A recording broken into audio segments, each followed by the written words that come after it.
Estamos aí num período, de muitos acontecimentos mundiais, onde não devemos nos assustar, porque a Bíblia, ela é mais atual que o jornal de amanhã, já dizia o pregador Billy Graham. E então nós não devemos nos assustar. Assustados ficamos quando não conhecemos. E aí vemos a situação, aí realmente dá um susto. Mas para aqueles que conhecem a verdade, conhecem o que a palavra diz, conhecem quem é o Senhor e o que Deus fez pela humanidade, os acontecimentos não assustam. Até porque eu venho de uma geração que quando se pregava Apocalipse, um monte de gente já dava um gelo no... Meu Deus, é Apocalipse hoje, o mundo vai acabar. E não sei o que, a pessoa fica com medo. Tem gente que não lê o livro de Apocalipse com medo do que está escrito ali. Porque dá medo, parece um livro de terror. Não, gente. Apocalipse é um livro de salvação. É um livro onde mostra a vitória avassaladora, esmagadora do Senhor Jesus contra o mal. E nós devemos celebrar por isso, porque nós somos filhos desse Deus vitorioso e glória a Deus. E hoje eu vou pregar sobre Apocalipse, só que não é... Ai, meu Deus. Apocalipse. Vai para Mateus, Marcos. Mas hoje eu vou trazer um direcionamento para a nossa igreja, que Deus tem trazido para os nossos corações e que tá colocado, registrado ali nos primeiros capítulos, onde é falado sobre as 7 igrejas do Apocalipse. E hoje nós vamos falar um pouco sobre 2, que é a igreja de Éfeso e a igreja de Esmirna. Então vamos ler Apocalipse capítulo 2, versículo 8.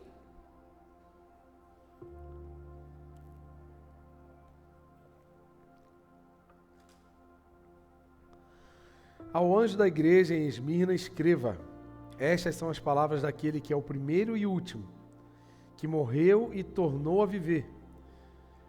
Conheço as suas aflições e a sua pobreza, mas você é rico.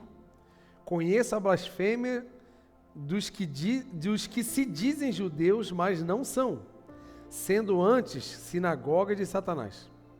Não tenha medo do que você está prestes a sofrer. O diabo lançará alguns de vocês na prisão para prová-los, e vocês sofrerão perseguição durante 10 dias. Seja fiel até a morte, e eu lhe darei a coroa da...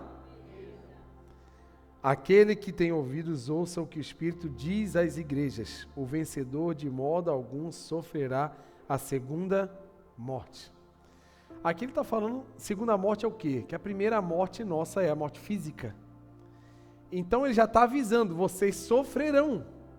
Vocês provavelmente morrerão. Meu Deus. Poxa, pastor, saí de casa desanimado um domingo assim, meio frio, para escutar uma palavra de vitória, uma palavra de ânimo para eu ir, e você vem falar que eu vou morrer?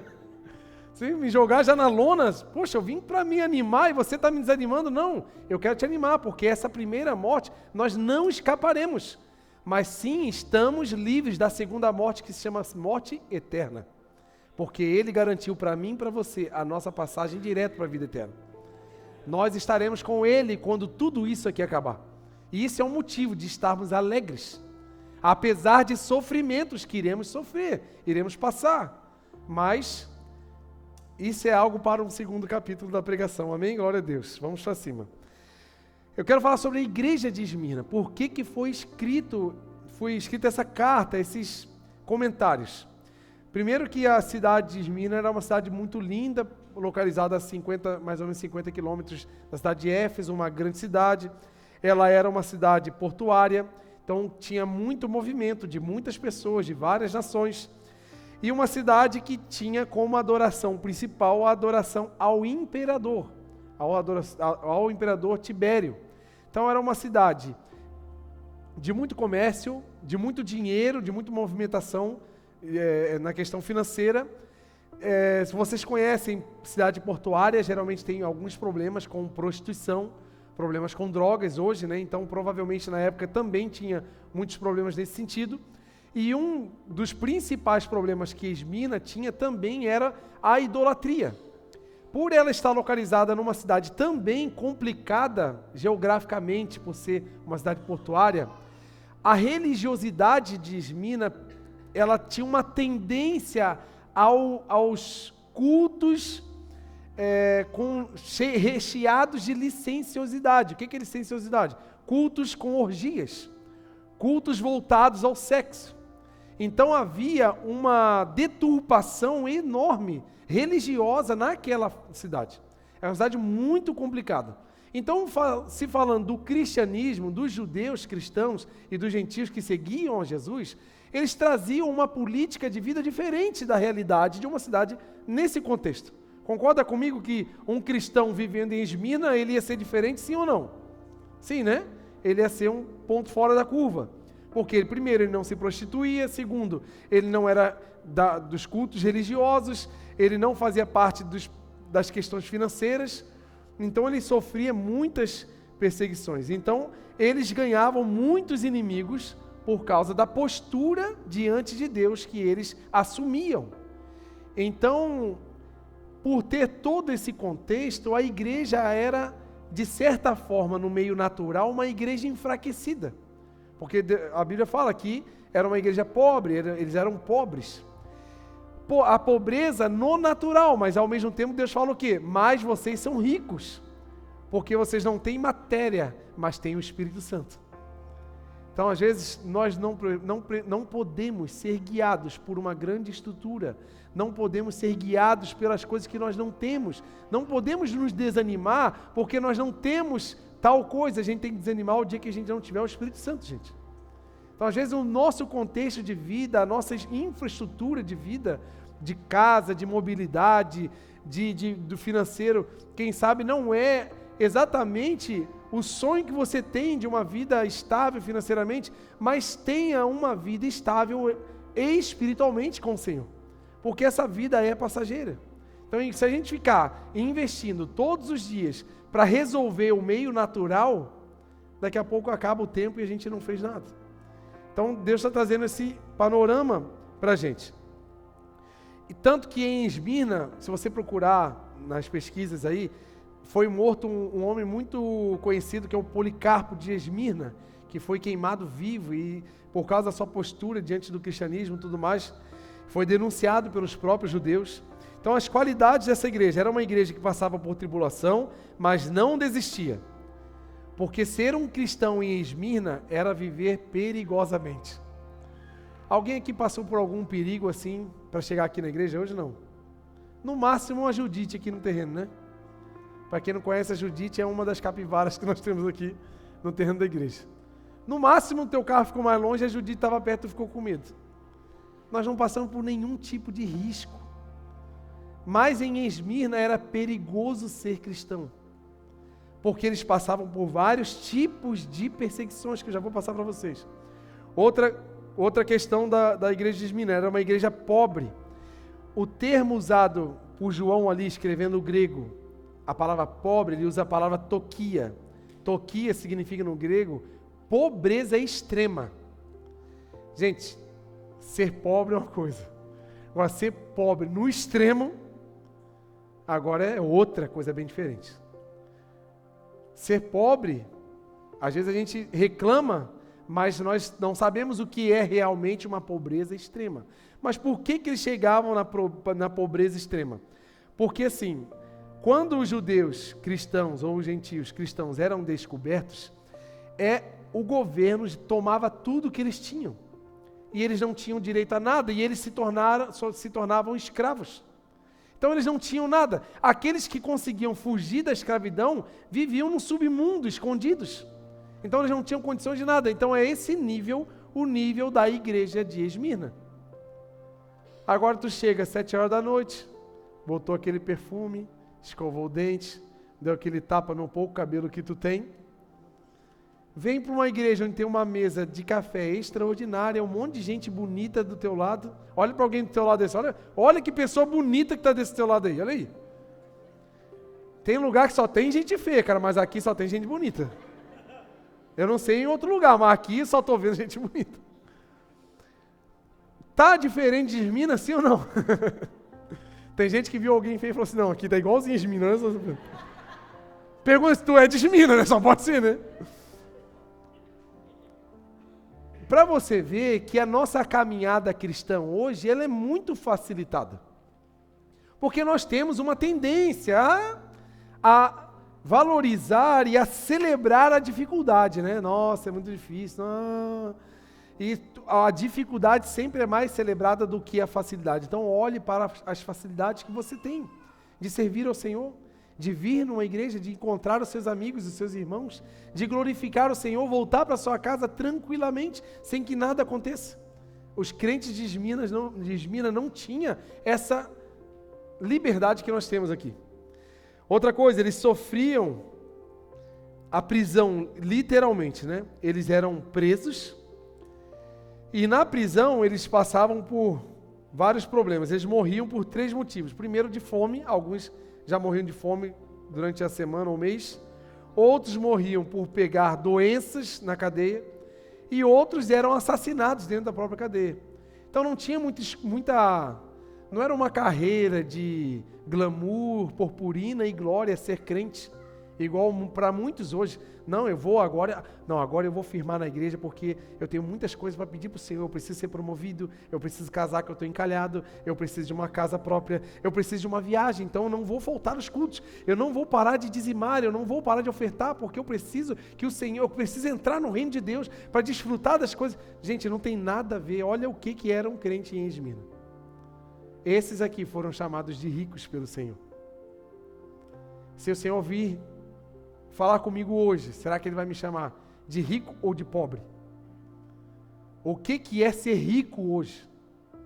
O que é ser pobre? Então são conceitos que nós precisamos colocar na nossa mente. E ela era rica espiritualmente, uma igreja de crentes pobres que não tinham nada para oferecer. Não tinham nenhum básico para viver, mas tinham um coração cheio de Deus. Que o seu coração, que o meu coração, não haja espaço para nada nesse mundo a não ser para o Senhor. Que o Santo Espírito preencha todos os espaços do seu e do meu coração. Que Ele seja a primeira coisa que eu fale no meu dia quando eu acordar. Que Ele seja a música dos meus lábios. Que o Senhor seja o objetivo dos meus dias. Que eu não pense nada mais a não ser a presença de Deus na minha vida. Davi falou mais ou menos isso, né? Olha, pode tirar tudo que eu tenho, mas não tire a sua presença. E ele tinha muito para perder, gente. Muito para perder. Só que ele percebeu que não é à toa que ele olhou para os montes e se perguntou: de onde é que vem o meu socorro? Não é dos montes, onde eu posso me esconder dos inimigos, não é do meu castelo, não é do meu exército, não é das minhas armas, não é da minha habilidade como soldado. O meu socorro vem do Senhor que fez os céus e a terra. Você pode aplaudir o nome do Senhor Jesus por isso?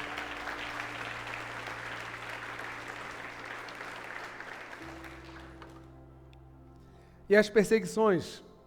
Primeiro, os crentes de Esmirna, eles sofriam perseguições de dentro de casa. Dentro de casa já começava o problema. Os próprios judeus perseguiam os judeus cristãos. Eles se reuniam na sinagoga, que era para ser uma reunião em nome de Deus, mas esses judeus se reuniam para planejar como criar uma perseguição contra os cristãos. E era essa a sede deles contra os próprios judeus, o próprio sangue. Então era a primeira perseguição que um morador de Esmirna tinha, era dentro da sua própria casa. Deixa eu te lembrar uma coisa. Muita gente fala a mesma coisa para mim e eu falo também porque eu estou no mesmo barco. Geralmente, quando nos envolvemos na obra do Senhor, geralmente, quando nos entregamos para Deus e queremos viver uma vida mais regrada ao Senhor, à palavra, o que acontece? Começa a vir os problemas, começa a vir as provações, começam a vir um monte de problema, um monte de conflito. Porque o primeiro problema, o primeiro conflito que vai haver na nossa vida vai ser dentro de nós. Porque a minha carne e a sua carne não quer que a gente viva uma vida com Deus. A nossa carne não está pronta para se separar e viver com o Senhor. Aí depois de nós, outros problemas vão ser as pessoas próximas. Provavelmente as pessoas mais próximas da sua vida, quando você se posicionar realmente diante do Senhor, essas pessoas vão te criticar. essas pessoas provavelmente podem até te abandonar, te falar, ó, segue a tua vida aí que você vai se sentir sozinho. Era o que acontecia com os crentes aqui. Segunda coisa, eles sofriam perseguição do governo romano. Os romanos prendiam, porque os judeus religiosos incitavam o governo romano para que prendesse os cristãos, os judeus cristãos. Então o governo era ligado também à religião, prendendo, martirizando, como na época de Nero, ele prendia, colocava cristãos pendurados no meio da cidade e colocava fogo para iluminar a cidade. Tipo assim, hoje você iria trabalhar na Tachibra, você é crente, mais ou menos assim. E a outra perseguição, que é até hoje, é a mesma, é do diabo. O diabo sempre vai nos perseguir. Ele sempre vai trabalhar no campo da dúvida. Sabe aquela dúvida que você tem? Antes de você se entregar para o Senhor? Antes de você decidir desempenhar um tempo a mais para o Senhor, para o reino de Deus, aquela dúvida que chega assim, será que vai valer a pena? Será que e o meu trabalho? E a minha, isso. Aí, aquele monte de dúvida que chega, a dúvida não tem problema, só que é no campo da dúvida onde o diabo vai trabalhar, e ele vai tentar convencer eu e você que realmente não vale a pena, não vai dar tempo, você e eu vamos ter prejuízos se nos entregarmos para o Senhor. Essa é a primeira fala que o diabo vai ter. Ele sempre vai trabalhar contra a obra de Deus, porque eu e você carregamos coisas espirituais que são como uma bomba do Senhor nessa cidade, nesse país, nesse planeta. Só que se eu e você não ligarmos, não virarmos essa chave, a gente só carrega, mas se a gente não ligar, não vai acontecer nada, nós vamos ver a vida passar e nós vamos nos convencer que realmente a vida não era assim, não era para eu ter me envolvido, e quando você perceber, você não vai ter mais energia para fazer o que você faria quando jovem. Então se entregue logo aos planos que o Senhor tem para a sua vida, em nome de Jesus. Existem pessoas hoje que oram desesperadamente, pedindo algo para o Senhor. E esse algo do Senhor que essa pessoa está pedindo, está na minha vida ou na sua vida. Tem coisas que alguns de vocês aqui fazem, que eu jamais vou conseguir fazer. Isso se chama o corpo da igreja. São vários membros com qualidades e funções totalmente diferentes, que o corpo depende totalmente de todos os membros. Então nós aqui estamos reunidos no Senhor, nos preparando, nos abastecendo da palavra, para que o mundo receba a resposta dos céus para a oração de muitos que estão precisando. Você entende isso ou não? É tipo Avengers, assim? Vou tentar assim, melhorar o discurso. Eu e você somos a resposta do caos do mundo. Só que para ser a resposta precisa de uma escolha. Essa escolha vai ser regada de renúncias. E aí que está o problema. Nós temos grandes dificuldades de renunciar a nossa própria vida. Só que aquele que nós dizemos que seguimos, entregou a própria vida e morreu por mim e por você. Ele rejeitou, renunciou o seu próprio trono celestial para viver uma vida natural, como a minha e como a sua, para passar dores, incômodos, e morrer na morte mais sangrenta e mais vergonhosa da época, que o mundo conhecia. Ele escolheu fazer isso por mim e por você. E às vezes tem escolhas tão pequenas que nós deixamos de fazer, que fariam tanto efeito na vida de pessoas, de famílias, de vidas.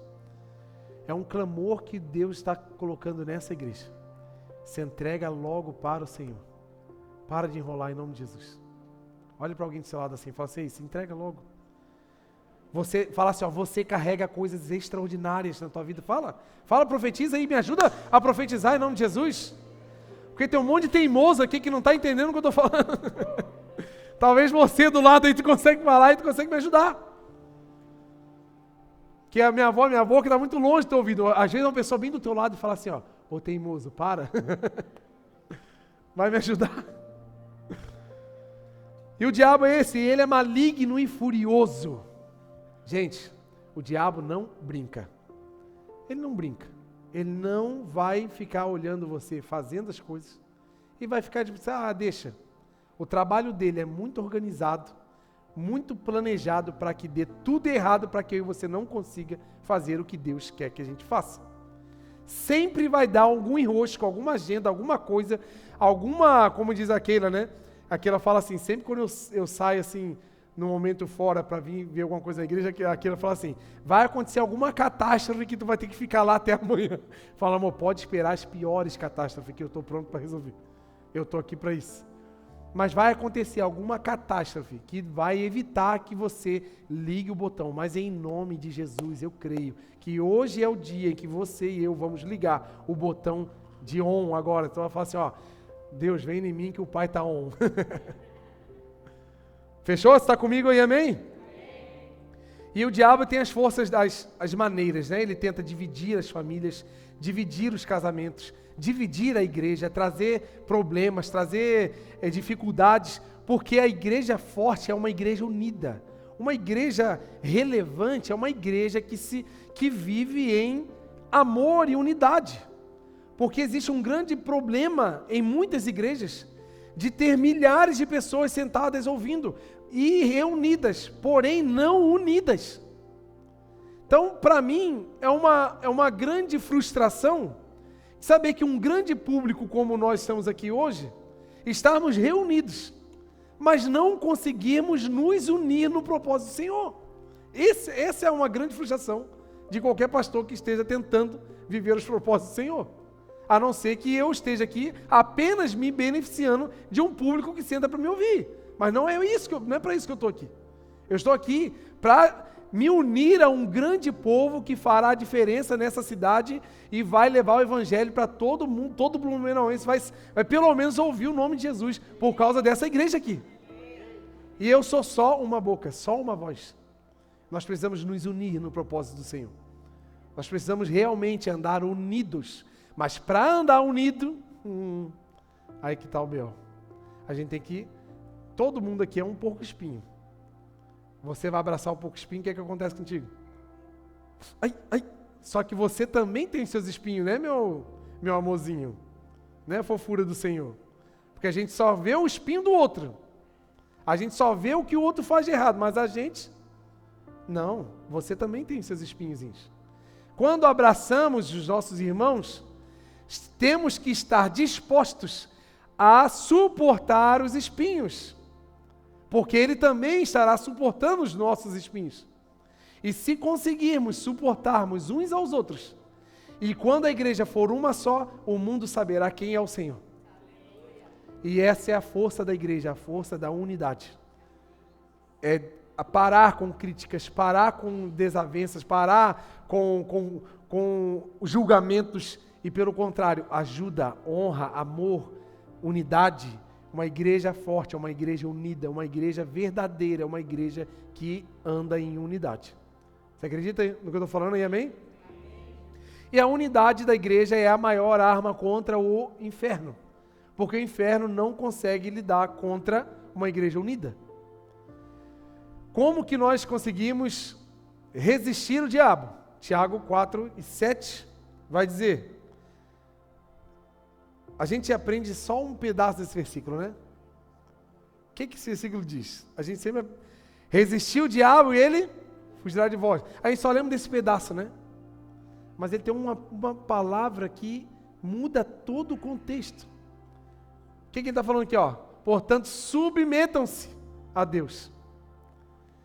Se eu e você não entender que a gente precisa se submeter a Deus, o que é se submeter a Deus? Está posicionado na missão que o Senhor tem. Qual é a missão, Deus? O que eu tenho que fazer? Está submetido. A outra versão que eu anotei aqui é sujeitai-vos a Deus. Nosso problema é que nós queremos que Deus se sujeite a mim. Deus, eu quero isso. Deus, eu quero aquilo. Deus, eu preciso disso. Deus, eu preciso daquilo. Deus, se o Senhor não me der isso até semana que vem, eu vou abandonar tudo, eu não quero mais nada. Deus, se o Senhor não fizer isso, se o Senhor não resolver isso, a gente fica assim. A gente só quer que Deus se sujeite aos nossos desejos. Mas a nossa sujeição ao Senhor é zero. Sabe onde é que está o nível da nossa sujeição ao Senhor? Ir para o culto. A minha vida com Deus se resume a ir numa igreja. A ir frequentar um culto. Pelo amor de Deus. Eu e você carregamos dons magníficos do Senhor. Quem mora nos Estados Unidos aí, que se tiver algum gringo aqui, no inglês eles chamam os dons de gift. Gift no inglês é o que, gente? Um presente. Gente, eu e você carregamos presentes dos céus. E muitos de nós estamos enterrando esses talentos que o Senhor nos deu. Posso te avisar um negócio? Se você continuar enterrando, você vai ser, no final da história, vai ser chamado de servo infiel. Mas se você pegar apenas o único talento que você tem e expor ele ao mundo, colocar e apresentar ao Senhor e ao mundo que você carrega, vai ser multiplicado esse dom, esse talento, esse presente que você recebeu do Senhor. Seja ele qual for, qual é o dom que você carrega. Gente, cada um de nós aqui sabe fazer no mínimo assim, umas 100 coisas diferentes. O Evangelho, a obra evangelizadora da terra não está limitada em pregar num púlpito e tocar, não. Amanhã é dia de você ser um quinto evangelho no seu trabalho. Ser um folheto do céu andando, ambulante aí pela cidade.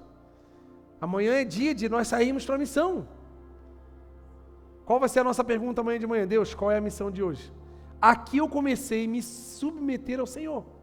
Aí, eu submetido ao Senhor, eu consigo resistir o diabo. Eu resistindo o diabo, o que ele vai fazer? Foge. Ele toma o rumo dele, que ele não vai nem tocar, nem fazer barulho mais na tua casa. O problema é que o diabo, primeiro, ele é um leão fake. Ele faz um barulho de leão. Como é que ele fica ao nosso derredor? Como um leão. Porque o único leão que eu conheço é o leão da tribo de Judá. Mas ele faz barulho, né, gente? Ele fica lá, né? Eu e você, como não se submete ao Senhor, como não se sujeita, a gente não consegue resistir. Aí como é que ele fica? Ele fica em volta, fazendo medo, paralisando, colocando barreiras. É lógico, esse é o interesse dele, gente. Mas em nome de Jesus, eu estou aqui diante de uma igreja relevante no céu e na terra. Vocês estão comigo aí, amém? Deus não livrou Esmirna dessas perseguições, mas prometeu a coroa da vida. Então quem sabe, eu e você, eu sempre falo isso aqui, gente. Não vai dar tempo na vida natural da gente ficar rico. A gente vai trabalhar um monte, mas não vai chegar naquele 6 dígitos na conta que você tanto sonha. Talvez não vai dar tempo da gente comprar o primeiro carro zero da vida. Talvez não vai dar tempo de eu comprar a casa dos sonhos na praia de bombas, de bombinhas, que eu queria ter para passar no verão. Talvez não vai dar tempo, são poucos anos de vida que nós temos nessa terra. Mas uma coisa tem que dar tempo, de que todo morador dessa terra, que todas as pessoas venham conhecer o nome de Jesus através da nossa vida. Uma coisa nós fomos feitos para fazer, e pregar o evangelho a toda criatura. Mas o problema é que estamos ocupados com os sonhos pessoais. E nós não estamos fazendo essa roda girar do evangelho do Senhor no mundo. Estamos muito ocupados. E apesar de sermos perseguidos pela dificuldade, pelo aluguel que chega, tu tem que pagar dia 9, dia 10, dia 9 tu não tem nem metade para pagar ainda. Mas acontece alguma coisa dia 10, tu vai lá e consegue pagar. Olha como é que Deus cuida de você. Só que a gente não olha para o livramento do dinheiro certinho para pagar a conta. Tu fica triste por não ter o mais para fazer. Gente, eu e você já temos tudo que precisamos para viver o que Deus quer nessa terra. A gente só está muito ocupado correndo atrás de coisas que não é nem para a gente. Mas hoje é dia da gente se entregar para o Senhor. Você está comigo aí, amém? Glória a Deus. E a segunda igreja, Apocalipse 2, 1 ao 7. Vamos ler rapidinho?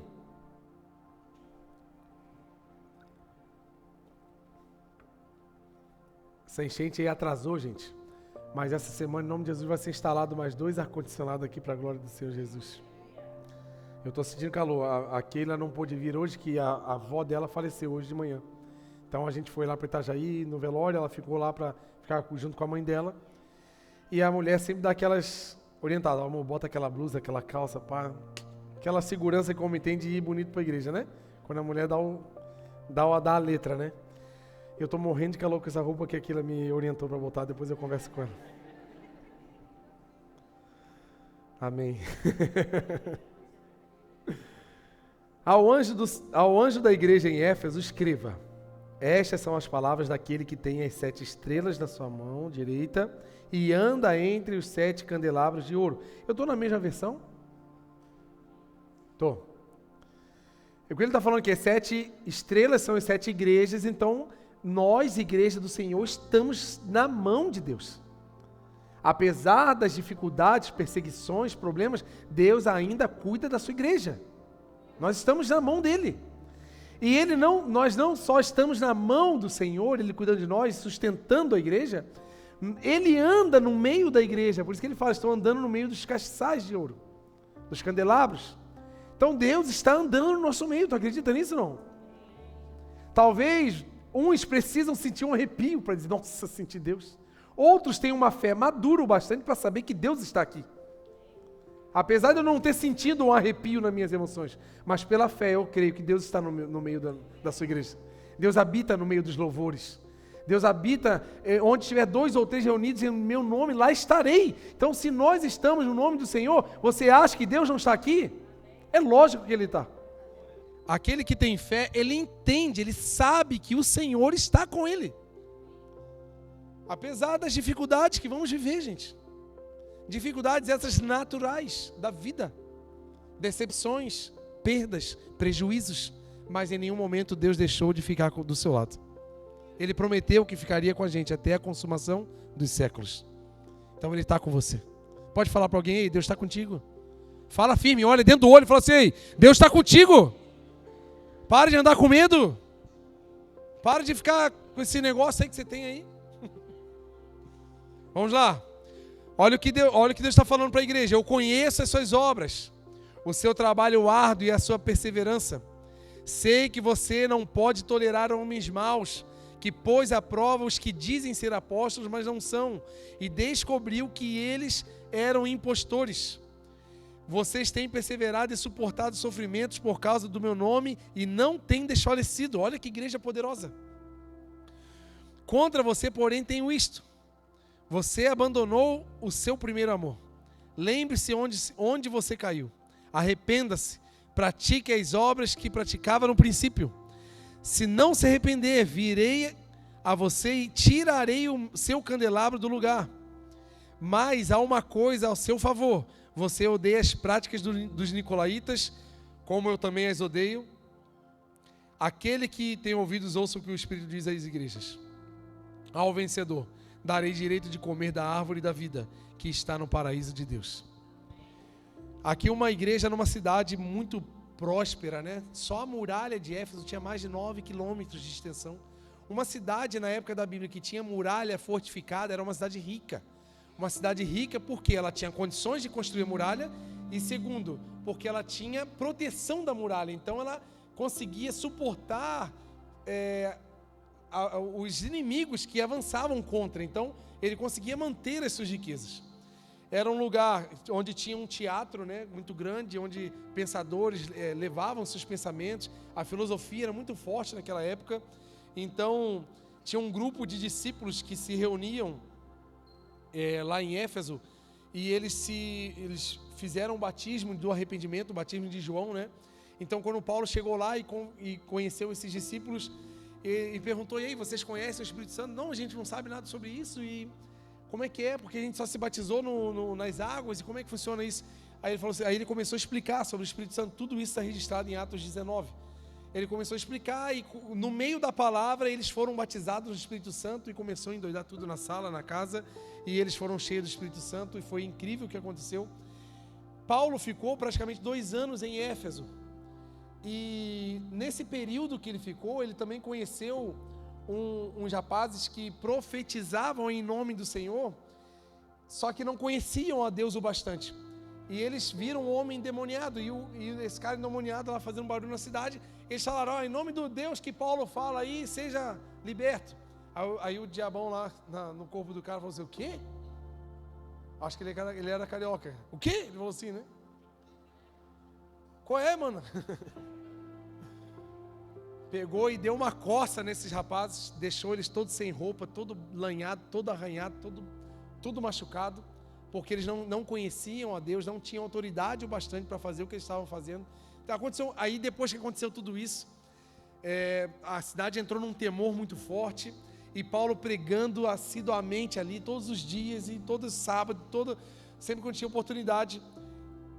Só para finalizar aqui, para você entender o que era a igreja de Éfeso. Nesse período que Paulo ficou em Éfeso, a pregação do evangelho foi tão presente, que tinham muitos bruxos, muitos magos da cidade de Éfeso, que começaram a se converter ao evangelho. E eles pegavam os livros de magia negra, as coisas que eles tinham muito caros na época, jogaram em praça pública e fizeram uma fogueira gigante, em nome do Senhor. Tipo assim, cara, estou abandonando toda a minha vida e não quero mais. Para você ver o que aconteceu em Éfeso, como que a igreja nasceu em Éfeso. Foi de uma forma extraordinária. E só para tu ter uma ideia, assim, o valor dos livros queimados nessa época, se fosse no dinheiro de hoje, passava de 2 milhões de reais. Que os livros eram muito caros, né? Não era qualquer pessoa que tinha um livro na época aqui do Apocalipse, aqui na época da igreja de Éfeso, na época de Paulo. Não era qualquer um, era um material caro, não era qualquer pessoa que sabia escrever, era toda uma problemática. Para você ver como que a igreja surgiu em Éfeso, num alicerce muito forte, num alicerce muito, muito incrível, onde Paulo pregando lá na escola de Tirano. E outra coisa que aconteceu em Éfeso, que eu anotei aqui, tinham alguns ourives que faziam imagens de ouro da deusa, Jesus, Ártemis, que era a deusa dos Efésios. E ele ganhava muito dinheiro com essas pequenas imagens. Só que as pessoas foram se convertendo ao Senhor, a Jesus, e não compravam mais, jogaram fora as imagens. E esses ourives começaram a ter muito prejuízo. O que eles fizeram? Fizeram um grande movimento contra Paulo, contra os cristãos da cidade de Éfeso, e começou a dar muito problema, muita perseguição. Então, para você ver como uma chave foi virada na cidade de Éfeso. E essas perseguições que João está falando aqui, que a igreja suportava, eram essas. Porque muitos que estavam lá na idolatria, gastando dinheiro, dando dinheiro para os ourives, estavam agora dentro da igreja colocando o dinheiro deles no Senhor, na obra missionária, nas coisas, e não estavam mais sustentando. Outros que sustentavam magos, bruxos, estavam na igreja, e assim por diante, fora toda a parte religiosa da cidade.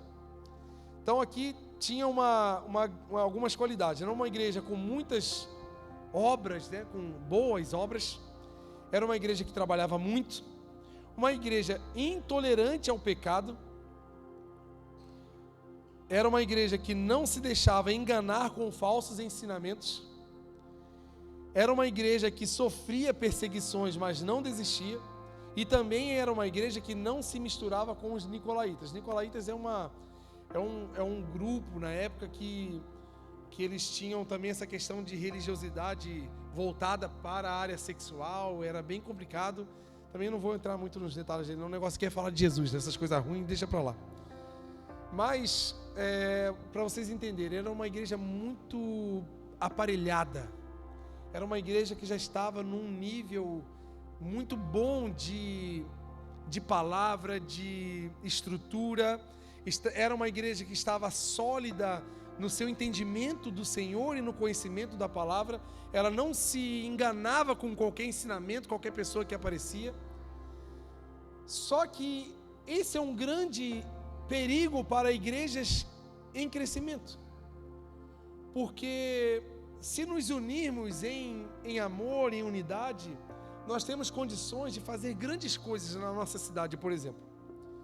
Só que se a gente achar que a igreja, o ministério, o evangelho, que seja, ela está voltada apenas para o trabalho, a gente se esfria.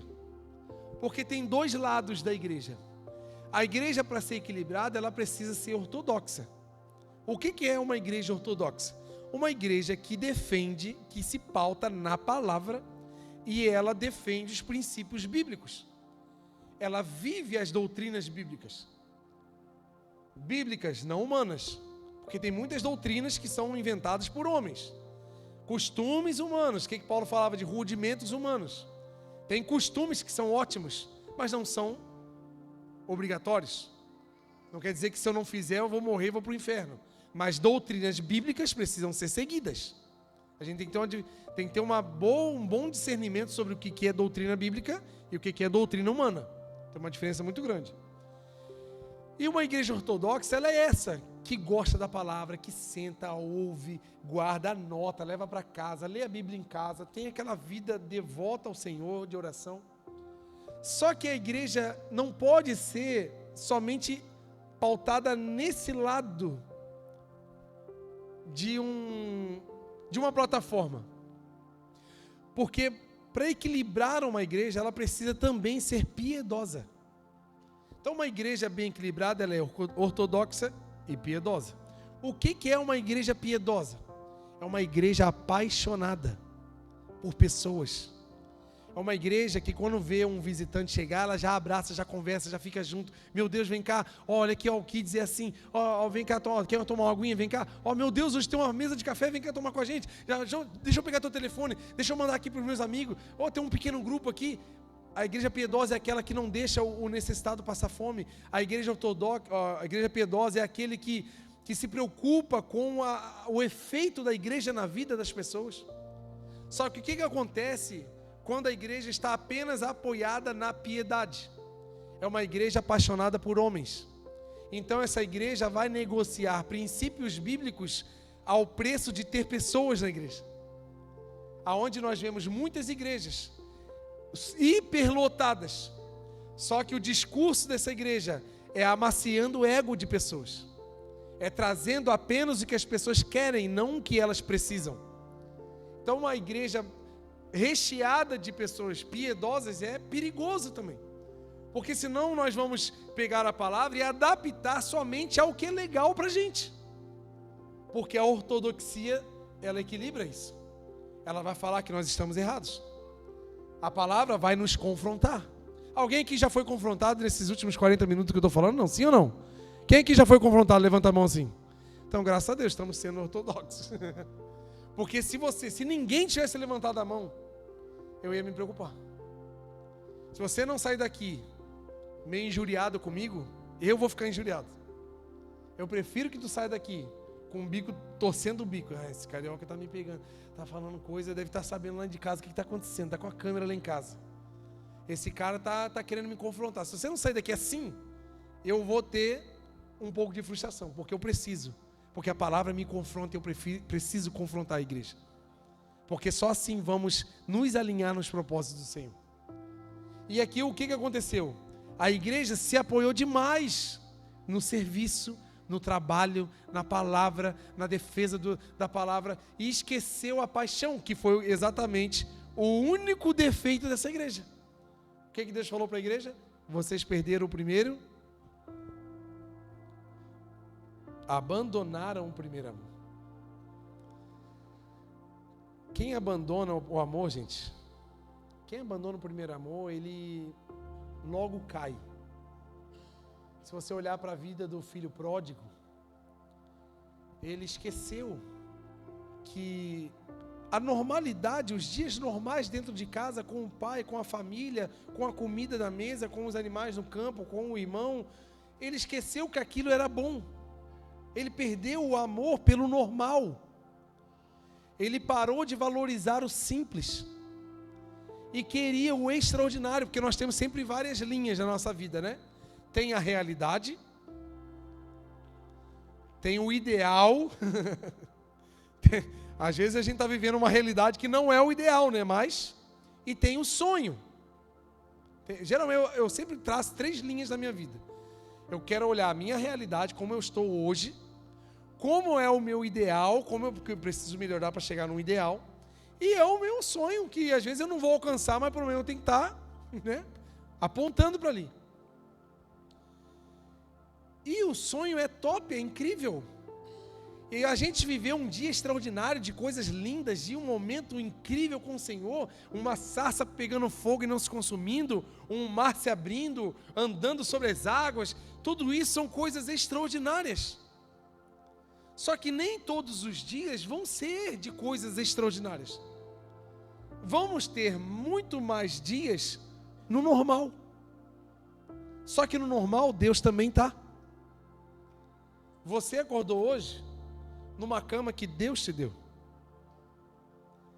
debaixo do telhado que Deus te deu. Você almoçou hoje com a comida que Deus te deu. Você está vestido hoje com a roupa que Deus te deu. Você está sentado numa cadeira que Deus te deu. Você veio até aqui no carro que Deus te deu. Você pagou o Uber com o dinheiro que Deus te deu. Tá vendo? Como é que coisas simples, todas elas vieram de Deus. Quer ver as que não dá para comprar, né? O ar que eu estou respirando, eu consigo comprar? A saúde que você acordou hoje foi porque Deus te sustentou para mais um dia. Quando a gente perde o primeiro amor, gente, a gente começa a esquecer dessas coisas básicas.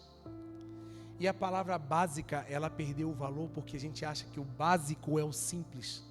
Sabe o que significa realmente o básico? É o que está na base. O que é a base é o básico.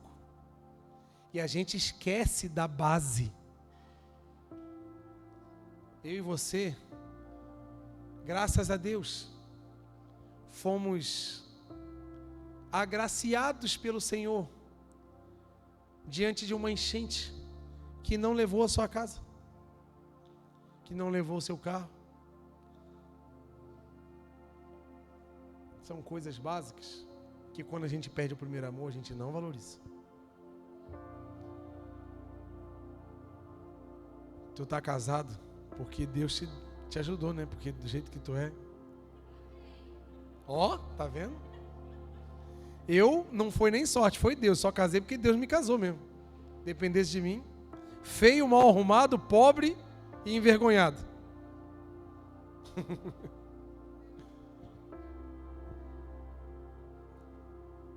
Às vezes a gente está fazendo tanta coisa, está tão ocupado em fazer, ir no culto, vir para cá, aí o grupo canta, levanta a mão, baixa a mão, glorifica o Senhor, aplauda o nome do Senhor.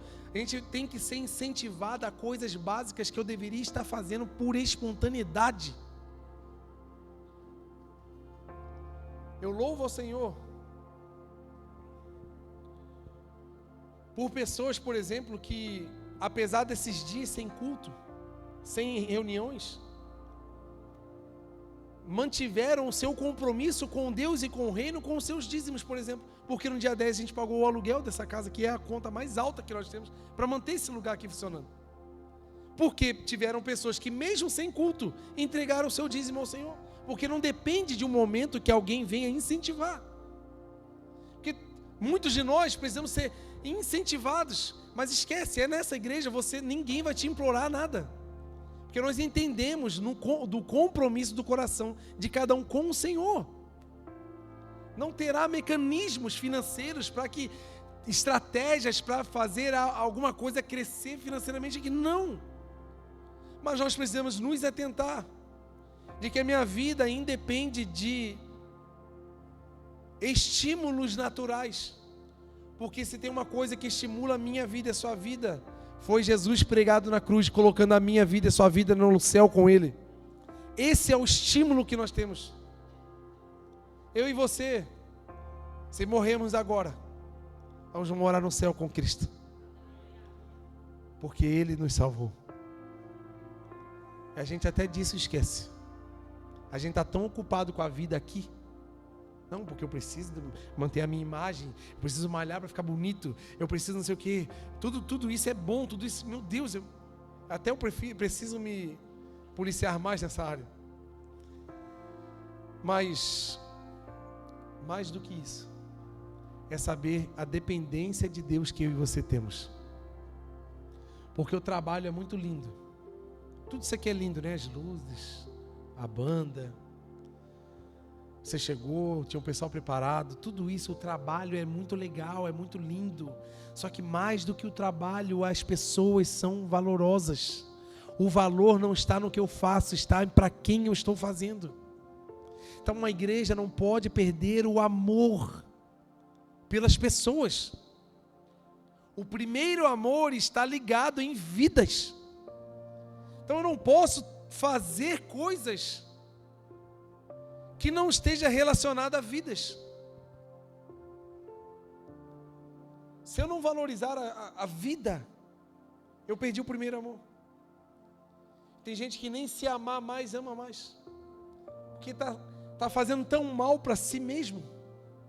Trabalhando tanto, se desgastando tanto para conquistar coisas que não tem valor nenhum na vida eterna. Porque perdeu o primeiro amor. Às vezes teu primeiro amor foi abandonado no seu casamento. Como é que tu era quando tu namorava? Cartinha, chocolate, bilhetinho, estava no restaurante, escrevia no guardanapo, te amo. E hoje, como é que tem sido o seu dia a dia com o seu esposo, com a sua esposa? Porque não existe amor a Deus sem que não é expressado em pessoas. O meu amor a Deus vai ser tão extraordinário, tão transbordante, tão forte, que não vai ficar só entre eu e Deus. Esse amor que eu tenho por Deus, ele vai brilhar em pessoas. As pessoas vão receber esse amor que eu sinto por Deus. E é um perigo para a nossa vida, para a minha vida, para a sua vida. Viver o que Éfeso viveu. Estarmos com o checklist completo, como um bom crente. Nossa, você é um ótimo crente, parabéns. Você não faz nada de errado, tu não pratica adultério, tu tá contra os nicolaítas, tu não tá consumindo pornografia, tu não tá invejando a vida das pessoas, você é um dizimista fiel, você vem nos cultos, você trabalha no ministério, amém, glória a Deus, que vida incrível. Só que onde está o amor que move todas as coisas? O amor é você suportar o erro de algum irmão dentro da tua igreja aqui, ó. O primeiro amor é você estar aqui trabalhando e às vezes uma pessoa não tem o mesmo ministério que você serve. Ele comete alguma falha e você, com o primeiro amor ativo, você suporta e ajuda, ao invés de criticar. O primeiro amor, quem está vivendo o primeiro amor tem facilidade de perdoar.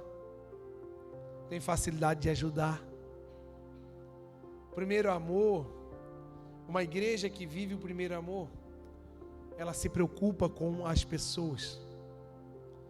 Ela não está engajada no trabalho e na tarefa, ela está engajada em vidas. E quem sabe, eu e você precisamos aquecer esse primeiro amor. Como fazer isso? Se arrependendo. O que é arrependimento? Não é você ficar triste aí agora na tua cadeira. Pois é verdade, o pastor está falando a verdade, eu estou triste agora porque... triste talvez você fique. Mas se arrepender não é ficar triste. Se arrepender é fazer um giro de 180 graus em direção contrária a tudo que você fazia. É você viver o que Coríntios fala: examina-se, pois, o homem a si mesmo. E assim coma desse pão e beba desse cálice. Ele não está falando para você se examinar, ver os seus erros e sai daqui, quando você estiver apto e pronto, você volta. Não. Examina-se. Porque só você pode se examinar. Eu não posso ver os seus erros. Eu não consigo ver nada em você. Você sabe quem é você sozinho. Não é à toa que Jesus falou: não fique orando em praça pública, gritando, repetindo as palavras, como se a partir da repetição das palavras, da sua insistência, por causa disso eu vou fazer. Não, porque eu sei o que você precisa. Faz o seguinte: vai para o teu quarto, fecha a porta e fique em secreto comigo. Sabe por quê? Um dos porquês disso, porque só eu e você sabemos quem nós somos quando estamos sozinhos. Na frente dos outros é tão fácil a gente fingir um comportamento cordial. É dentro de casa que a gente é ignorante com a esposa, é grosso com os filhos. É dentro de casa que a gente chega uma pessoa pedindo uma comida, você sai daqui, não tem nada para você, porque só você sabe que é só você que está ali. É dentro de casa que tu chega e tu chuta o teu cachorro. É no teu secreto que você vai ser quem você realmente é. E por isso Jesus falou: aí, eu quero falar contigo no secreto.